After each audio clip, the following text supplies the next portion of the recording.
What's going on, everybody? Welcome to a Tuesday edition of Mile High Hockey. Drew Spivak, Will Peterson with you as always.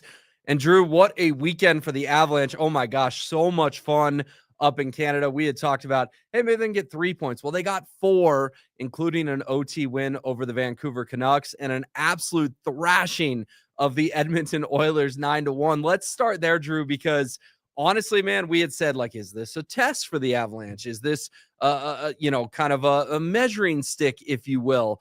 Well, if it was a measuring stick, the Avalanche passed with flying colors. 9-1 over Edmonton. Are you kidding me? What was your biggest takeaway from absolutely beating down the Oilers on Saturday? I think, honestly, for me, the biggest takeaway was the Oilers stink. Like, I think that said more about Edmonton's issues than it did Colorado. Because I think if you're paying attention nationally, locally, everybody around here knows how good this Avalanche team is. Everybody nationally knows how good this team is. And I think that was a wake-up call for everybody else to say, wow, this Oilers team is struggling bad. And I think you could kind of get the sense right off the bat that they might have known they were in trouble, because you don't normally see Draisaitl and McDavid start on a line together until the third period of a game when they're down. They were like that from the very first shift of the game. They had those two together. So I think Edmonton knew they were up against it, but not to take anything away from the Avalanche, because that was about as impressive of a victory as you can get in a hockey season. I mean, you scored 9 goals, all while going 0 for 7 on the power play. I know. You didn't even register a power play goal, and you put up a 9 spot, one more goal than the Broncos did on Thursday night against the Raiders. Not to take a shot, but I'll take a shot. But just or one less, right? Broncos did get to 10. Yeah, one less. Yeah, you're right. Yeah, my math is off here. Okay. But yeah, just an impressive effort. I mean, Nathan McKinnon, what a ridiculous weekend for him. It was great to see, like, the depth guys come up and score. Parker Kelly gets a couple goals. You know, like Jack Drury getting a couple goals. It was just good to see that it wasn't just the top dogs putting those 9 points together. And honestly, they took their foot off the gas in the third. They could have scored 11, 12 goals. So just an impressive victory overall on Saturday night. And it shows me just how far Edmonton has to go to be back amongst the contenders in the Western Conference. Yeah, no, I totally agree. And it's funny because people had said, like, oh, is this a measuring stick for the Avalanche? And I tweeted on Saturday, I think the Avalanche are just a better team than the Oilers. And the Oilers have gone to the last 2 finals, but I think that was more of a product of their path to the Stanley Cup final as opposed to a commentary on Colorado.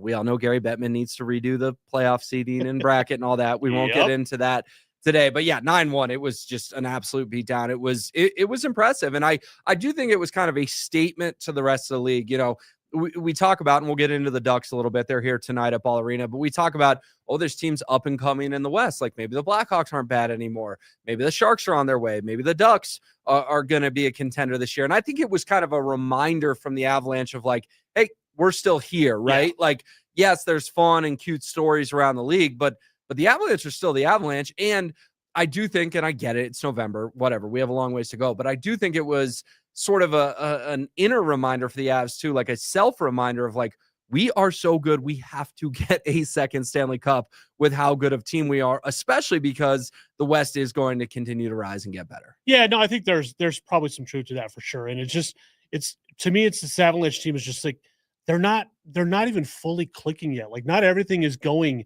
the way that it should be going. And yet here they sit, the top of the league, the most points in the league right now, knowing full well, power play's still not great. You still haven't gotten a whole heck of a lot from the second line. You're still playing with technically your backup goaltender, although I'm not sure he's the backup goaltender anymore, the way things are kind of trending right now.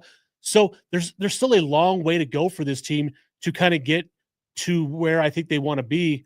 But it is a reminder to everybody else in the league, like, hey, this is a dominant team. When they want to be dominant, they're going to be dominant. And it's not really going to matter what you put in front of this team. I think the only thing that can beat the Avalanche at this point in time is themselves. If they just start to take some time off, or that I word that I don't even want to say because we've gone down that path the last couple of years. But this is a team that just can be dominant whenever they want to. Yeah, and let's talk about what happened in Vancouver on Sunday, because that was another fun game. And I got to be honest, Drew, it sort of felt a little deja vu of like, we've seen this movie before, the back-to-back. They look a little tired legs, whatever, but you still grinded out 5 goals. You finally got a win in overtime.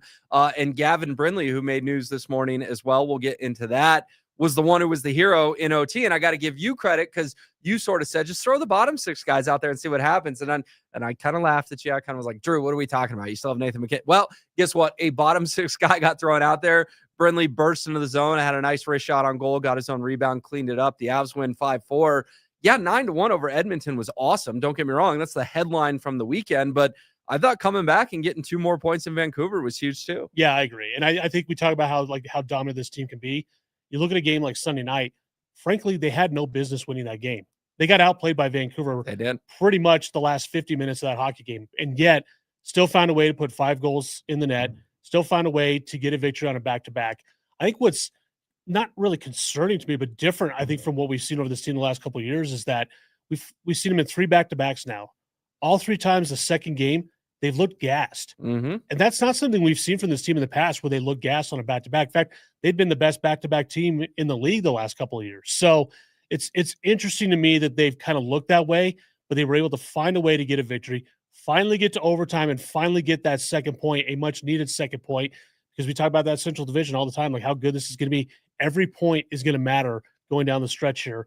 You can't afford to be giving away games in overtime. I question half the time whether they even care about it, but getting that second point in Vancouver on a game that you really had no business winning to begin with was an awesome thing to see. Yeah, it definitely was. And Brindley was the hero. And Brindley made news this morning by signing a couple-year extension with the Colorado Avalanche. Reports are the average annual value is about $875,000. And Jared Bednar's talking about this guy's going to be a top 6 forward one day in this league. I think it's huge you got Brindley done. And remember, he was the piece you got back in the Charlie Coyle, Miles Wood trade to Columbus, which, let's be honest, that was a salary dump by Colorado. So to not only dump salary of guys that were no longer in your plans, but also get an asset back who has looked good enough through 20-ish games thus far to pay him. Yes, Cale Makar is looming. We all know Cale Makar is going to get 18, 19, $20 million, something crazy next summer. But a win for Chris McFarland, a win for Joe Sakic. Curious your thoughts on this news that Gavin Brindley has been extended by the Avalanche. Yeah, it's really cool. Like if you're a hockey sicko like me and follow college hockey, junior hockey, and stuff like that, and to kind of see, like, I remember watching him at the University of Michigan and going, wow, this kid really pops. Yeah, like, he can play. This kid can skate. Yeah, he can play. Now, he plays bigger than his size. He's a small guy, which is kind of the one thing that maybe I look at in the future and say, well, I don't know how this is going to translate year over year, but who knows? If you can skate like this guy can, you can play the puck the way he does. He doesn't play scared at all. He goes in the corners, wins the battles in the corners. He's one of the guys you want to have on your team. And it shows to me that this organization, the faith has grown like exponentially over the course of 2-3 months since they got this guy. I mean, that game in Vancouver the other night, when Jared Bednar decided to kind of blend up the lines a little bit, Gavin Brindley went from the fourth line to the top line. Yeah. Just like that. And he played 2 periods with the top line. He didn't look out of place. He didn't look out of place No, at he all. looked like he was totally fine and comfortable in that situation. And that's so telling to me that you could put a guy in that type of situation with that kind of talent and say, yeah, we're fine. We trust him. We ended up playing, I think, almost 12 minutes in that game the other night. So awesome to see. I actually kind of would like to see him stay on the second line a little bit longer because we talked about it. Like, you really haven't got a lot of production from the second line at this point. Nichushkin's had his moments. Brock Nelson's been a disappointment so far this year. Ross Colton, I like Ross Colton, but he's not really a guy that I think is going to produce a lot on the second line. At this point, I'm kind of thinking, all right, why don't you swap out Colton and Brindley and let Gavin Brindley stay on that second line, just see what happens for a couple games. Maybe he keeps that second line spot, and the trajectory of him being a top 6 forward kind of comes a little bit sooner than later. Well, and I like paying my top 6 forwards less than $1 million a year. God, you know, me? I'm all for everyone getting their money. Don't get me Yeah. wrong. I understand these pro athletes have small windows to make their earnings, but yeah, I think we could look at this in a year, heck, 3 months from now and say this was a steal by the Avalanche. It wasn't even on my radar. No. This was a pleasant surprise that the Avs got this done today. Yeah, honestly, I didn't even realize that he was a restricted free agent after this year. I thought he still had maybe another year left on his entry level deal, and it was just it's cool to see guys like that get rewarded. And the fact that the Avalanche got him for so cheap, I think we are going to look at this in a year, maybe 2, and say, man, what a bargain. You're paying basically the league minimum for a guy that's in your top 6. Then that just means if he can keep producing, guess what? His next contract is going to end up with $4-5 million. But if we get to that point, I'm all for it because that just means he's producing and he's become the top 6 forward that this franchise thinks he can be. Yeah, the Avs are quietly or not so quietly keeping their big dogs in town. We appreciate that. All right, tonight, Ball Arena, TNT, Avalanche, Ducks. Not going to lie, I didn't expect, 2 months ago to go, ooh, big game, Avs and Ducks at Ball. But the Ducks are good, Drew. Like really good, like one of the top teams in the West type good. Joel Quenneville, who of course had a tenure here in Colorado, is coaching them over there. I mean, it don't get me wrong. Like, I think if the Avs and Ducks played in a playoff series, I'd probably pick the Avs in 5, something like that. But it is kind of fun to have some new blood, if you will, in this Western Conference. Like the Jets, the Stars, the Oilers. We've seen all those matchups. I'm actually excited that an Avalanche and Ducks game tonight has some significance. Yeah, how about the folks at TNT? You think when they picked this game, they were thinking you're going to have the top 2 teams in the National Hockey League on a Tuesday night in November, and it'd be Colorado and Anaheim? No. Like there's this no was way. a throwaway game. This was a throwaway game. They got lucky on. Yeah, they're like, oh, let's put 2 West Coast teams. We know the Avs are going to be good, but let's take these 2 West Coast teams, throw them on it. It's 7:52 on a Tuesday night in November, and let's see what happens. But no, the Ducks, they're an incredibly fun team to watch. I think 4 times this year already they've scored 7 goals in a game. Wow. I mean, that's incredible. This team can score and they can defend. They've got so much great young talent. I mean, you talk about like Troy Terry, former DU player, playing on the top line with this team. You got Gauthier, came over from Philadelphia this year in the Trevor Zegras trade. You got Leo Carlson, number 2 behind Nathan McKinnon in points this year. I mean, this is a young, fun, talented hockey team. And, you know, you talk about kind of getting the new blood. I mean, look at the teams that are making the, like, kind of the acceleration this year. You talk about Utah, even though they're a little bit of down, you know, after a really hot start. Anaheim's been really good. Chicago seems to maybe figure things out. We're going to start to see new blood in this Western Conference, which to me, I look at it from an Avalanche perspective and say, man, this is really good for the Avs because maybe you don't have to go through Dallas in the playoffs. Maybe you don't have to go through Edmonton. Maybe you get to go through a young team like Anaheim or Utah who's still trying to kind of figure things out. This is only a positive thing, but I think when you look ahead to tonight's game, this is going to be a really fun, high-scoring game. And I don't want to say it's like a litmus test because Anaheim's still on the come-up. They're not there yet. We're still trying to figure out just how good this team is. It's more of a test for Anaheim than it is for Colorado. But I think from an entertainment standpoint, this is going to be one of those, like, maybe honestly, I'll go as far to say this is like the game of the year in the NHL up to this point. Granted, 250 games into the season overall, but this is going to be an awesome game. I'm really looking forward to this one. Yeah, no, I can't wait to check it out either. And you mentioned some of the players on Anaheim. I think Avs fans are excited to start to learn a little bit more about these guys, but also it'd be really fun to see the Avs win like 6-2 and be like, hey, your time's coming.